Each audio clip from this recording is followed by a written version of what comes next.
Welcome back to the School of Calisthenics. It is Tim and Lani, and this one is all about handstand practice.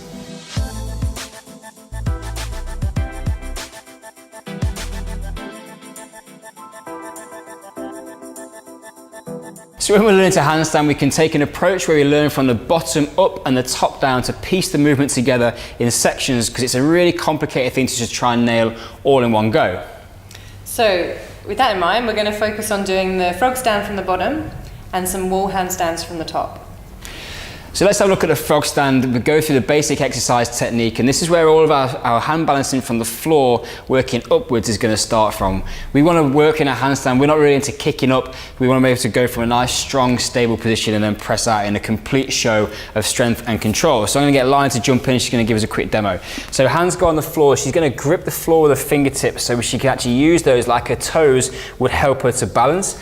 She gets a nice bend in the elbow and the knees balanced on top of the triceps, and she's just going to tip forwards until she can hold that position.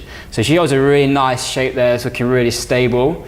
She's showing off now because she could have come back down, but it's looking good. So Lani, tell them a little bit about what you had to, how you've gone through that process of learning the frog stand and the things that the obstacles and the difficult things you've come across along the way. Yeah, at first I found it really difficult to keep my bum up high. And if you don't keep your bum up high, you're just going to fall back down. So it's that seesaw effect and finding that midpoint where you can balance, so your head's in front of you but your bum's quite high. Yeah, and you've got perfect. Your feet there. So that position there, to get the bum higher, some of it is a bit of a commitment about tipping more forward, right? So when we're going to touch on this in a minute about feeling like you're going to smash your face on the ground, and there's a couple of things that we can do. But having the confidence to tip the head down and keep the hips high, because it's much safer to kind of stay the head away from the floor. But with that position, you see how low the hips are without going into that shape.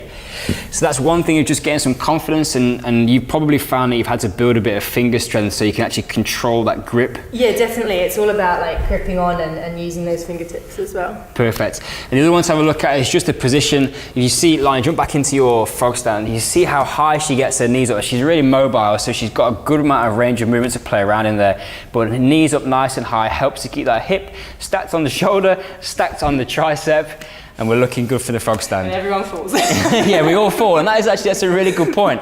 Like, you're gonna have points in this where you topple over, you hit the ground, people might laugh at you, but they won't laugh at you when you've nailed your perfect handstand. So now we're going to use the wall for some assistance to see what it's like to be upside down and get that feeling. The wall gives us a great opportunity to see where that handstand is going to link together, so we can start to practice what the grip's like, where the shoulder needs to be, and where the tummy needs to activate to create that tension and help us to get nice and long so we can ultimately hold that shape. One of the ways we can get into the wall handstand is using a walk up. So I'm going to get Lani to jump up against the wall on this one. So she starts in a press up position and she's going to put feet up.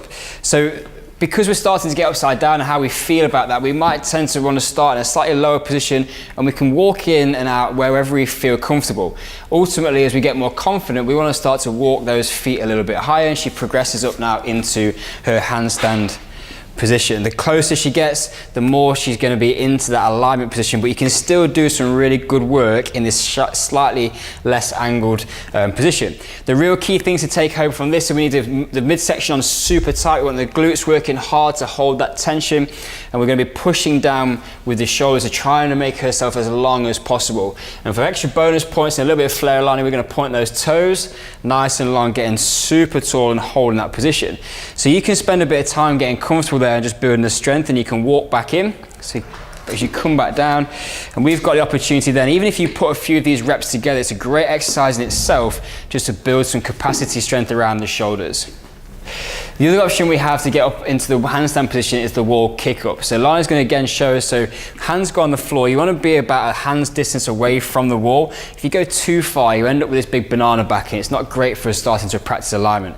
Now for some people, you're just going to need to progressively practice kicking from the front leg and using this back leg as a bit of a pendulum. And as you start to kick a bit higher, you'll find the wall, the feet go on, and then we're back into a similar position, tummy tight, particularly because in this shape you might want to feel like the back is going to arch.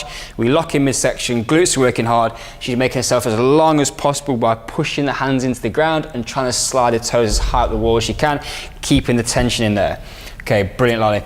The other one that you can do with this one, if you're feeling a little bit apprehensive about kicking up to the wall, have a bit of confidence. This guy's not going anywhere, so you know it's going to be there, but sometimes you can get a little bit of help from your training buddy just to help you feel where you need to get to. So we're just going to show you that. Again, hands go on the floor. Lani's going to kick up, but she probably doesn't know quite where she is, so I can just grab the leg and I can take her to the wall.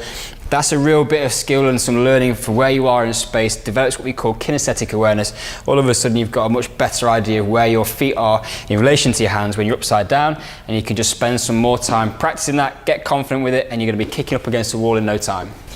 We're going to look at how to bail out of a wall handstand now. I know it can be quite scary when you're up there to begin with, so yeah. These are really useful techniques for making sure that you can get your feet back on the ground when you're upside down, right? So there's a couple of different ways. The wall kick-up handstand is actually a little bit easier, because if we're going to come down, we're typically just going to end up in the same position that we started in. So let's have a quick look at that one.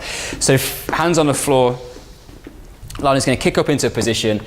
Now, if anything's going a little bit wrong or she's losing her balance, then all she needs to do is she just bring her feet back down the way that she came up. Dead simple. If we try the other way, and this is where people get a little bit more scared, because all of a sudden you're worried that you might come over the top and just do a massive body slam, which is not cool. We've got an option here, and you're actually way more flexible in this shape than you think. And all we're going to try and do is bring the feet down to the side. So let's have a look at that one.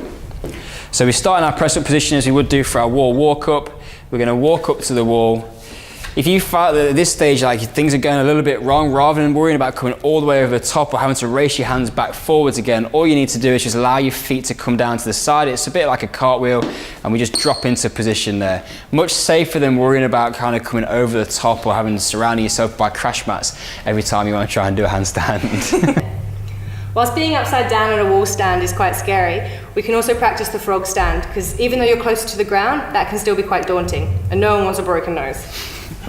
I like this little variation, so we're going to get Lani to go for the frog stand. All the boxes are doing here is just a soft yoga block, and if she feels like she's going to tip too far, it's not as far to fall and actually feel like you're going to come down onto the ground with any force. So it just provides a little bit of security, bringing the ground a little bit closer, but she's still able to maintain that great hip height position, but with a little bit more confidence that she's not going to go and break that beautiful face. So there are a few tips on how you can get started on your handstands. Building from the bottom up and the top down, and taking away the fear of falling. Perfect. Until next time, class dismissed.